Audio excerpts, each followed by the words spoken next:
What is going on, Pooj Crew? Episode 126 of the Poogie Podcast. Thank you for being here.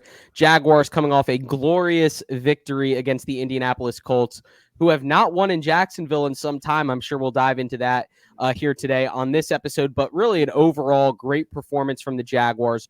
Week 18 was a thriller across the league, and really the Jaguars-Colts 1 o'clock game kicked things off with what became week 18 craziness all the way up until about Monday morning at 12:30 a.m. with the Raiders Chargers game that went into overtime and threatened to tie. But thank you for being here for episode 126. And I do want to welcome on Ryan to the Poogie Podcast. Ryan, appreciate you being here, man. How are you? Doing great, man. No problem. Glad to be here. Yeah, for sure, man. I see you're all jagged out, swagged out. So love seeing that. I mean, the throwback jersey. What jersey is that, Ramsey? You know it. Dude, I knew you used to be such a big Ramsey guy when he was here in town. Dude, I'm still a Ramsey guy. Yeah. I hate to admit it. I'm still a Ramsey guy. I actually named my dog Ramsey. Oh, that's classic. No, and what's funny about that is I actually never, once all the details came out about Jalen Ramsey, I never really faulted him for some of his actions. I mean, he could have been more mature, he could have been more professional, but at the end of the day, he was a really good player that wanted things to go the right way for Jacksonville, and some of the throwback traditional type ownership management skills did not go well with him. Yeah, he was just hard to get along with, and he liked to talk, and people didn't really jive with it, but it was part of his game, and it's part of what made him so good, getting underneath people's skin and backing it up too. Yeah. So something I'll never forget when he got under AJ Green's skin that one game, and you literally never see AJ Green get pissed off, and then that one game against the Bengals, him and AJ Green got into it, and I was like, oh my God, this guy's like a second-year player, and he's already getting to these veterans. And I think a lot of that came from how good he was.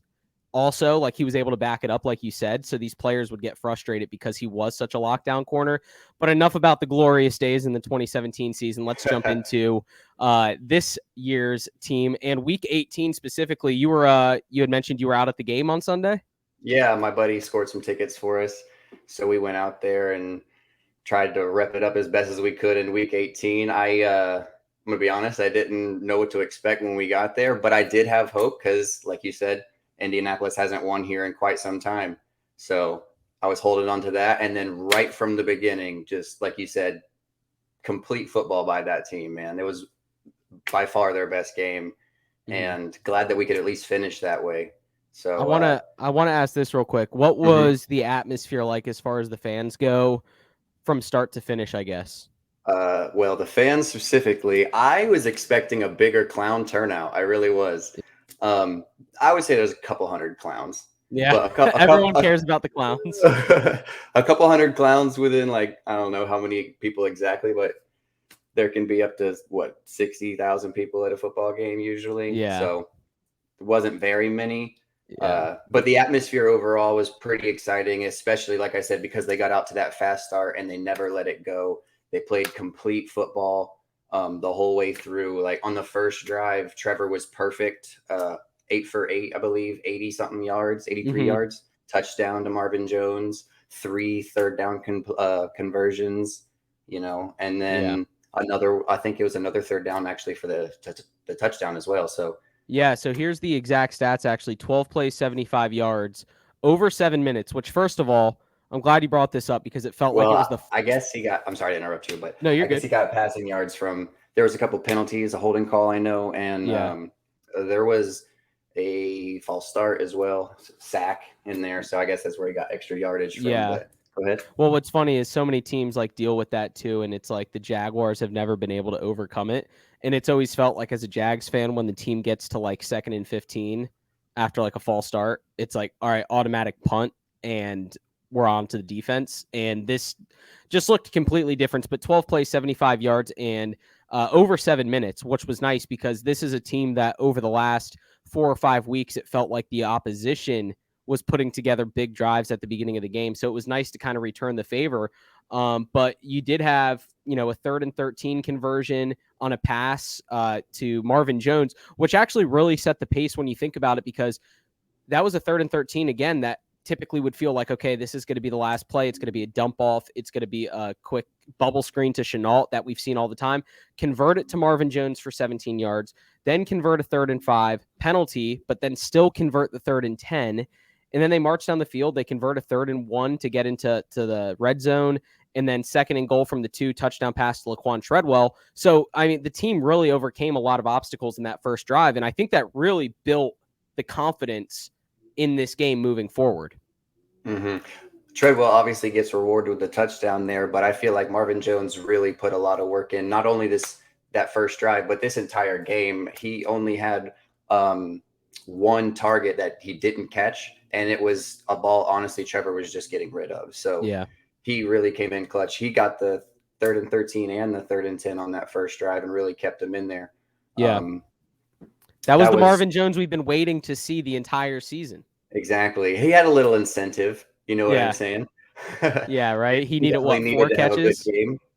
I think he needed 4 catches, and he ended up with like 7 or something. So yeah, 7 for 88 and a touchdown. So 7 for 88. Yeah. So the incentives, hey, maybe they got to just switch to incentive-based pay for the players. See what Gronk that does. Got his incentives. I wonder how AB feels about Gronk's incentives. Yeah, and yeah, right. And AB was like two catches away and like 33 yards away and all that craziness. But it'll actually be interesting to see how the Bucs do in the playoffs. But with the Jags, DeJuan Smoot even hit the incentive bonus. He had to get a sack to get like $500K or $250K or something. He got the sack and was able to bring home the bacon for his newborn and for his wife and everything. So really, really awesome stuff from the Jags on that first drive. Like you mentioned, Marvin Jones was really the spark that we needed. And what's most surprising about it, and I guess the Colts don't have to worry about it in the playoffs now because we spoiled their chances there. But this was a defense. This was a defense that I think a lot of people thought was underrated. And then the Jaguars just exposed them. And the worst team in the league, obviously with the number 1 pick, to go out there in a must-win situation, literally win and you're in, and you come off this heartbreaking loss to the Raiders, and you have the Jaguars on your schedule. That's literally what any team would want to see for a must-win game. And to come out and just look completely flat, only score 3 points in the first half, not even put up a fight, really. Carson Wentz ending with like a 4.4 QBR. Completely embarrassing by the Colts defense. That is typically a very good unit. Yeah, I honestly forgot Jonathan Taylor was playing. I forgot all about it. The defense, they really came through and had a goal line stop as well. That was key in wasting a lot of clock at the end of the game, or second half, I should say. But sorry, I was pulling up something here. Let me. Yeah, you're good. To it. You're good. I mean, the defense. No, you're good. The defense, first drive for the Colts held them to turnover on downs, then held them to a field goal, which the Colts field goal drive was 12 plays, 57 yards in almost 8 minutes. And typically when you see that kind of drive happen in the NFL, it results in touchdowns, especially when you're going up against the Jags. So for the team, for the defense to hold steady on that drive, not really even let the Colts threaten to get in the end zone at any point of the game until the end of the game, was super impressive. They had turnover on downs, field goal, punt, fumble on the opening drive of the second quarter, punt, interception, turnover on downs, and then touchdown. That was their drives. They scored a meaningless touchdown. Yeah, and I was honestly walking out of the stadium as they scored that touchdown and the 2 points. I was like, oh, look, they got the 2 points. The defense, like you're saying, they had 2 takeaways, and then the offense, 0 giveaways. That has been Jaguars were like, I think, number 1 in giveaways, or at least up there. And the Colts were actually number 1 in takeaways. And that was the complete opposite for this game. And I feel like that really paid dividends for us. And we almost had a third too. There was an interception that barely squeaked out of his hands, but they were definitely came to play on defense Sunday. And it was refreshing to see. I've been watching every single Jags game for a long time. I know me and you were both up there in New England a few years ago. Like, we dedicate watching Jags football, and sometimes it's just so disheartening to be like, you mentioned the bubble screen to LaVisca. there was a child sitting next to me that was like, I bet this pass goes behind the line of scrimmage. And I was like, Not wrong. it's not wrong, you know? Yeah. And so to see them get it down the field with success, have good offense. They didn't really run the ball incredibly well, but what they did do was keep the defense honest with it. They ran 30 times as a team for like 31 times for 101 yards. They pretty much split all the carries evenly. But Rock had one big run. Other than that, every run was 2-3 yards, you know. But it kept the defense honest and really opened up the passing for Trevor. And he was making good, quick, confident decisions with the football. I was like, yes, Trevor, you look like Clemson Trevor. Like, you have command, confidence. You're making quick, good decisions. There was a couple of like late checkdowns, but he was trying to make it work. And I appreciate that, especially in week 18, you know? Yeah. So it was a very refreshing game. Special teams played well. We had a kicker go 100% on 4 for 4 on field goals, 2 extra points, you know?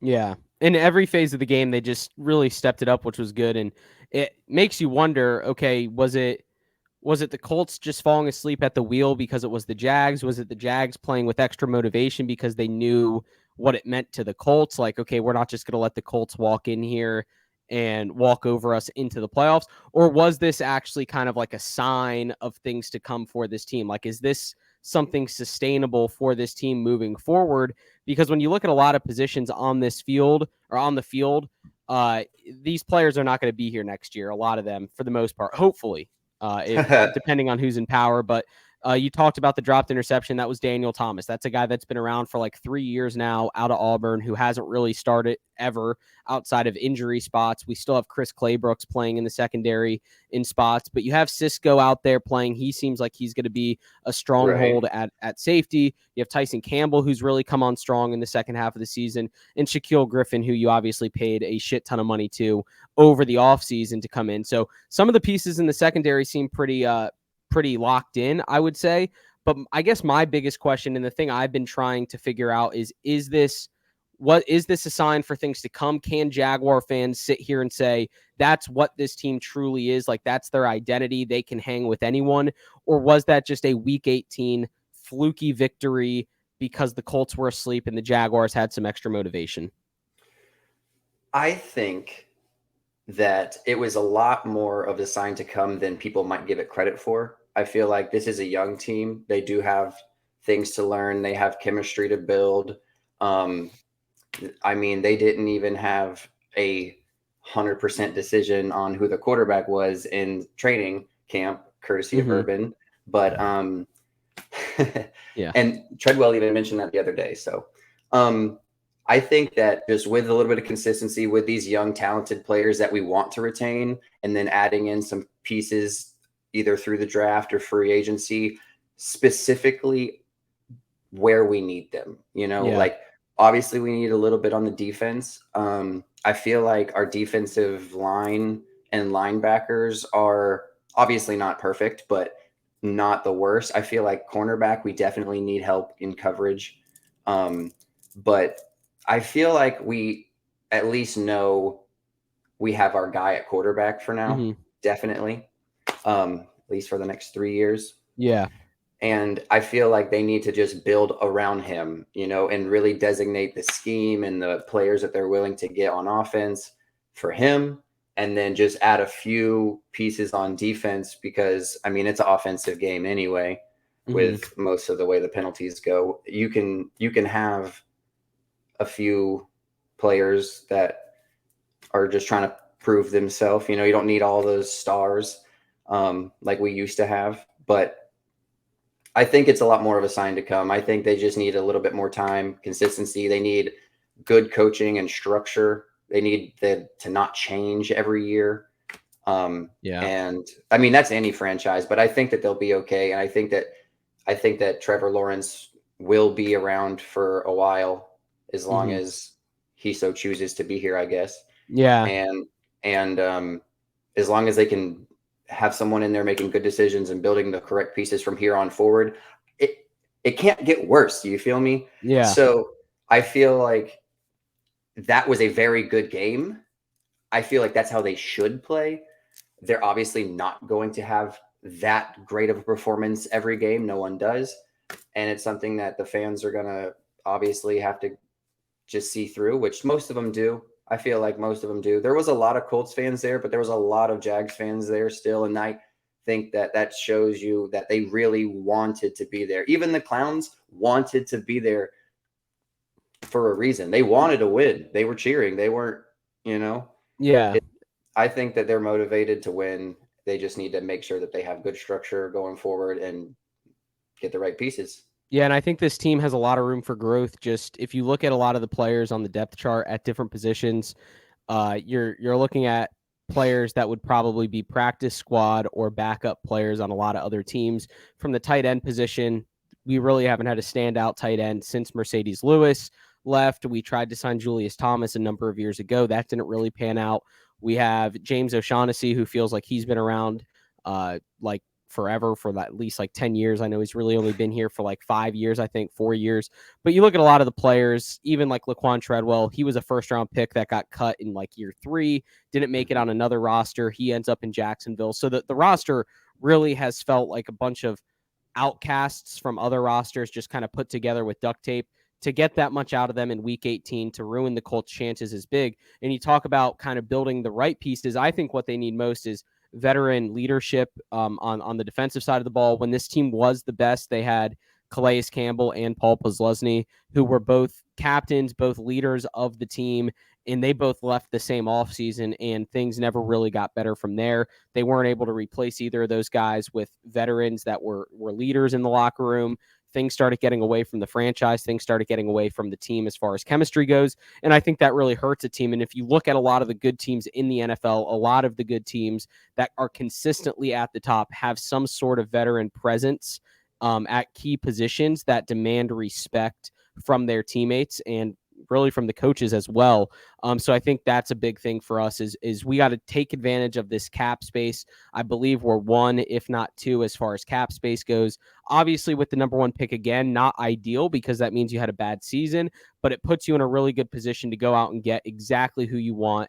No matter you know you're on the clock starting today, so you can start scouting. You know exactly what you can get from day one, and I think this team does have a bright future. And it's exhausting to say, but every year it feels like we say the Jaguars is a good position.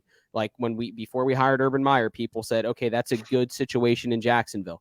Now we're saying it again. It's a good situation in Jacksonville. And if off seasons had Super Bowls, the Jaguars would have like 10 rings because we constantly feel like we win the off season through free agency, through the draft, and then playtime. It comes time for September. Yeah, we're preseason champions. Yeah, we look good in preseason for the most part, and then September rolls around that first week, and the team forgets that it's the NFL. So it's frustrating at times, but I do think that with some proper decision making, I think this team is trending in the right direction. I was extremely happy to see the way Trevor Lawrence played this week. I know we touched on it a little bit, but to go up against a Colts defense who I know we're missing a few pieces here and there, and I know Kenny Moore was hurt for the most part during the game. He continued to go down, but they still have Darius Leonard. They still have DeForest Buckner. They still have Kwity Paye. They still have a lot of guys on that defense that cause problems for other teams. And this is a Colts team that's only 3 weeks removed from beating the Patriots, 3 weeks ago, to pretty much that win against New England almost secured them their playoff spot. Like, okay, this team is legit. And then to lose to the Raiders in a heartbreak, and then to lose to the Jaguars in just a bloodbath. And Jags fans, like, how many times have we ever been able to say we dominated a team? Like, never. We've never been able to say, even the Cincinnati game earlier this year when we were up 14-0, it felt like, okay, this can still, go downhill quickly. Oh my Lord, that game, man. And it did. So that game, I was so bothered. Yeah. How did you let that go, Yeah, you let that one go. You kind of blew it against Arizona in the fourth quarter.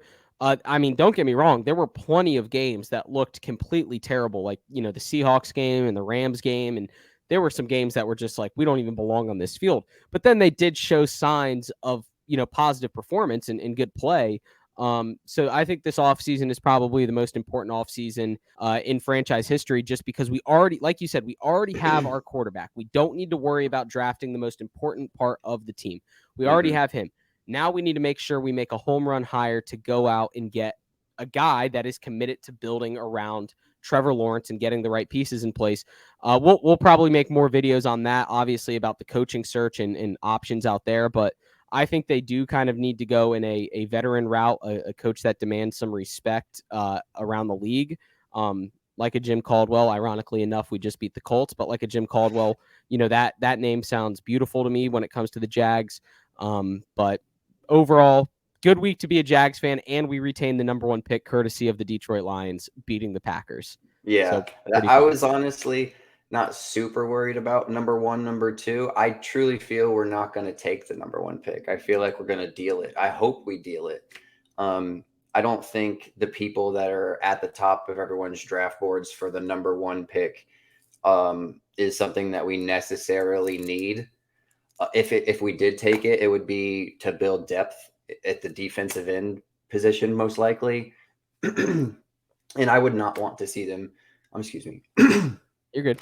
I would not want to see them draft another defensive end after getting Allen, Chason, and other names that they have. It's always a defensive end or a lineman or something, and we don't have a lot of skill positions. Yeah, we need some of them. We definitely need defensive backs, safety. We need cornerback, safety, some wide receivers, in my opinion. I hope that we can remain healthy as well, because obviously that's a big part of everyone's season is remaining healthy. I really want to know what we look like as a two-headed running monster with Travis Etienne and James Robinson both healthy, toting the ball back there. I think that might be really good. And the chemistry that Travis and Trevor will have, hopefully, will be something as well as far as check downs. You know what I mean? Like, where your boy's going to be. You've been playing with him for a while. And also just, being able to communicate the plays or whatever to each other better, just having more consistent pieces around Trevor. Again, basically what we were going on, putting the right pieces around him and then getting some of the key leadership, like you were talking about on the defensive end as well, some skill position, depth everywhere. Obviously, with COVID being a new thing in the league, you need depth more than ever. So that is something to pay attention to. I feel like even if you go and you sign a big free agent at a certain position, you could maybe still draft high at that same position. Yeah. Because there's a good chance he's going to miss a game. Hopefully not. Hopefully everyone stays healthy and can stay active and be out there, because that'll give us the best chance at winning. But I don't think it would be a bad idea to just go for depth as well at certain positions. We have a lot of equity in the draft, I believe, still from before. And if we can trade that first pick and gain a little bit more, I feel like we'll be able to build that depth with these new young guys, as well as you said, get some of the veterans in to kind of coach them up. And then hopefully in a few years be a good team rather than just be progressing each year. Yeah. Be consistent. In last draft, 49ers took Trey Lance number 3, and now they are a playoff team that really Trey Lance didn't necessarily play a huge part in their season, but the Jaguars are not that type of team drafting in the top 5. The 49ers obviously already had their structure. They already had their identity. They just had a down year due to some injuries and so on. So the Jaguars do have to, I'm always a big fan of quantity draft picks over high draft picks. I'd much rather draft 8 or 9 guys than 4 or 5 guys, just especially a team coming off a 3-14 season. I think that's huge. And it would be painful to see them draft a defensive player in the first round, just because we've done that for so many years. And I want to see them finally start to commit to building around Trevor Lawrence. And if you look at the best quarterbacks in this league, and you can go down the list with, from Tom Brady to Patrick Mahomes to Matt Stafford to Aaron Rodgers, all those teams have put pieces around those quarterbacks to succeed. Even Kyler Murray, the Texans, they go out, they get DeAndre Hopkins. They don't stop there. They go out and get AJ Green. They don't stop there. They go out and get James Conner. Like, they have exactly. They make these moves to go out and complement their quarterbacks, knowing that's only going to help them. I think that's what the Jags need to do. The quarterback, as important as the quarterback is, they can't carry the load for the team. The Bucs had even gone out and grabbed Antonio Brown. They went out and got Gronk when they got Brady. They re-signed Chris Godwin. They still have Mike Evans. Like, they have all these pieces around Brady. They have Le'Veon Bell now. Yeah, Le'Veon Bell. They went out and got Leonard Fournette too. Like, from Didn't the they have Jags. Shady McCoy? They had Shady, they have Ronald Jones. So like they just don't care. Like they're just like, we're just going to get That's as the Brady many. effect. Yeah, we're just going to get as many good players. That's what I want to see the Jags start to do. So it should be a fun offseason and definitely a nice victory Monday this week. But now we have victory offseason because we can't lose again until September. So now we get to enjoy that win. And while Exactly. we Such a watch, sweet way to end the season. right, sweet way to end, and we get to watch the playoffs and say, oh, that should have been the Colts, but we messed them up. So we I don't have the want to upper watch. hand. I don't want to watch Pittsburgh. I really wanted that tie. I That really tie would have wanted been that sick. tie. Yeah, the That sports books allegedly would have lost billions with a B of dollars because so many people bet on the tie just for the fun of it.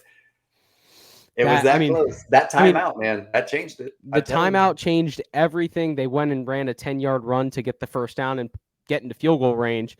But what I will say is if they were trying to throw that game to be a tie, they did a hell of a job because to expect a game to end in a 32-32 tie is like the most random score you could possibly imagine. I The don't think way anyone it saw that happened, coming. there's no way. There's no way you can rig 3 fourth down conversions on a final drive. I Yeah. mean, I guess you can by like not having tight coverage, but like No, all we that have was to tight he still coverage has to though. hit. I know. He still had to catch it. He still got to throw it. Yeah, There's so many variables to they had like that. a 4th and 21 touchdown pass too to like send it into overtime. But then even the game behind me right now, the Ravens Steelers, that almost ended in a tie. I mean, everyone was playing competitive. The Lions going out and winning. The Jets kept it close against the Bills. Like there was a lot of competitive games in Week 18, which made for a really fun Sunday for playoff seeding.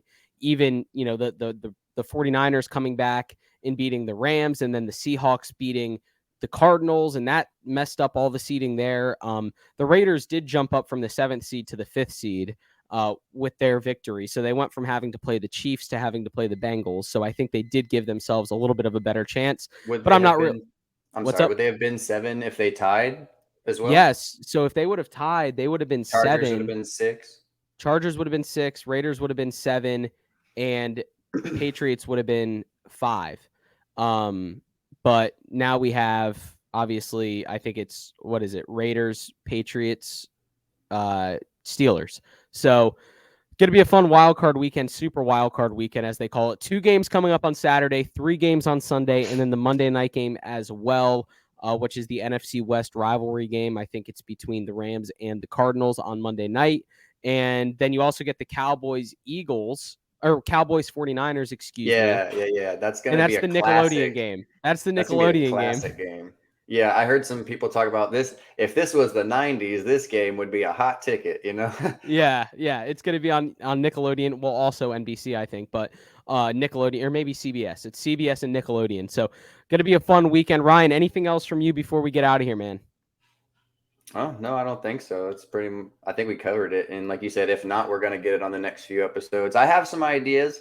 Maybe not an idea on who I would prefer, but like maybe who we shouldn't overlook as far as coaches go. I know Yeah. Brian Flores just got fired for some reason. I Mm-hmm. feel like, yes, the 7-game skid was, not ideal, but then you come right back with 7 or 8 wins after that. And, you finished competitive. At least you were in the playoffs last year. I'm not understanding exactly why they let him go so quickly. I think culturally he might be a good fit for us. Maybe not as far as a super experienced coach like you were talking about, Mm-hmm. but I think that he would work really well with the guys in the locker room.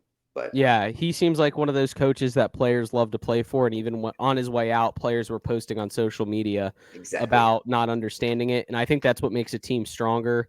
Even the Lions, they love playing for Dan Campbell, as bad as they were.